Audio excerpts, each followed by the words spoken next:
শহীদ president Ziaur রহমানের একটা কথা উনি বললেন, আমার কলিজায় আঘাত লাগছে, এতই আঘাত লাগছে কারণ উনি পাকা মুসলমান ছিলেন। ওনার দুই ছেলেকে যখন স্কুলে ভর্তি করতে গেছে, হেড স্যার বলতেছে তোমার নাম কি? বলে তারেক। তোমার নাম কি? আরাফাত। তো বলে তোমাদের বাপের নাম কি? বলে জিয়াউর রহমান। বলে এটা কোন জিয়া? তখন বলতেছে প্রেসিডেন্ট জিয়া। আগে কিন্তু প্রেসিডেন্ট জিয়া বলেনি।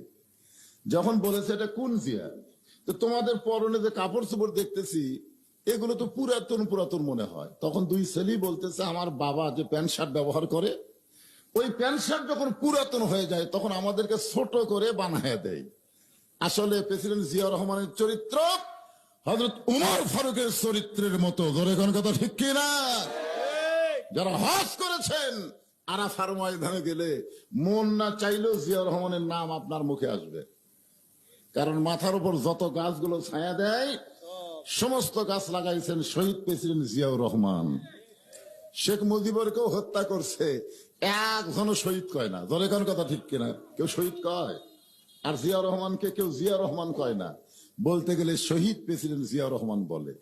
কারণ আছে না নাই? ধরে কোন আছে না নাই? খালি শহীদ জিয়ার বিএনপি যদি বাংলাদেশে থাকে তাহলে আল্লাহর কোরআনের সঙ্গে কোন